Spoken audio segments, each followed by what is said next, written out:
कारीगण एवं वाद के पक्षकार तथा अन्य भाई बहनों, इस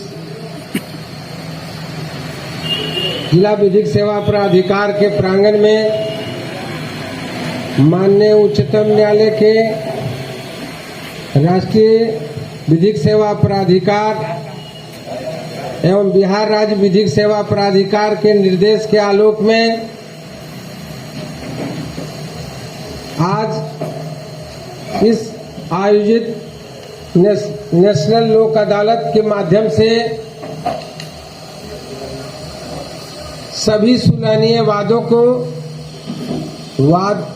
वाद के पक्षकारों के सहमति के आधार पर निष्पादन हेतु एकत्रित हुए हैं, जिसके लिए कई बेंच जिसमें न्यायिक पदाधिकारीगण हैं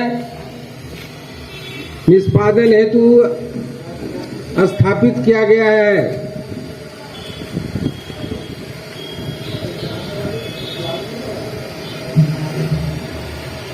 वाद के पक्षकारों को चाहे जिनको भी किसी तरह की कानूनी दिक्कत होती है, जो किसी का हक कोई व्यक्ति दूसरा व्यक्ति नियम विरुद्ध छीनना चाहता है अनधिकृत रूप से, उसके लिए सभी पक्षकार हमारे न्यायालय में आते हैं और सभी का हम लोग केस ग्रहण करते हैं। ऐसा नहीं है कि कोई व्यक्ति कहे कि न्यायालय गए और मेरे केस के आवेदन पर सुना नहीं गया।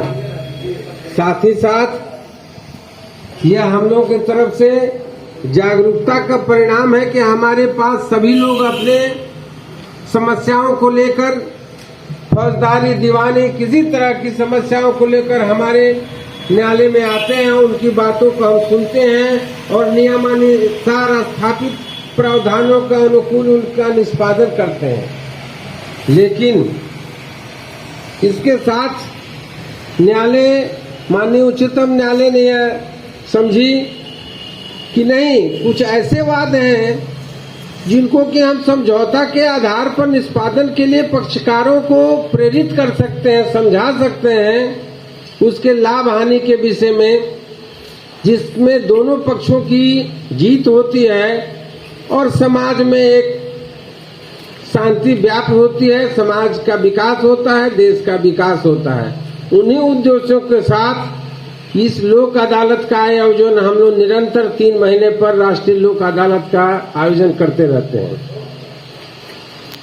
इसलिए आप सभी वाद के पक्षकारों से मेरा नम्र निवेदन है कि छोटी मोटी बातों को भूलकर आगे के भविष्य को उज्जवल बनाने हेतु आप सुलह के आधार पर, आपस में समझौता के आधार पर अपने वादों का निष्पादन करावें और खुशी खुशी घर जाएं। कोई पक्ष जिद्दी होता है, थोड़ा वो जिद पकड़ता है, तो दूसरा पक्ष यदि उसको थोड़ा सा छोड़ भी देता है तो उसमें लाभ उसको तत्कालिक रूप से होता है कि वो ज्यादा हमसे थोड़ा सा हक से 10% अधिक ज्यादा मांग रहा है। लेकिन यदि वो उसका जिद्दीपन उसको कहीं कहीं हानि देगा तो उस व्यक्ति से भी मेरा अनुरोध है कि वो भी अपना जिद्दीपन ज्यादा जीवन में नहीं रखे और जीवन को लचीला बनाए। हमारा भारतीय संविधान भी लचीला है और जो विचारों में लचीला रखते हैं अपने घर में, परिवार में, गांव में, समाज में, देश में, वही ज्यादा व्यक्ति सफल होता है। इन्हीं सब शब्दों के साथ आप लोगों को उपस्थित होने के लिए बहुत धन्यवाद और आग्रह कि आप लोग अपने अपने बेंच में जाएं। जो भी समस्याएं हैं, हमारा ये डीएलएसए का ऑफिस है, यहाँ पर आदमी बैठे रहेंगे। जिनकी जो भी समस्याएं होगी, कोई केस नहीं मिल रहा है, जिस तरह की जानकारी लेनी होगी वो जानकारी दी जाएगी।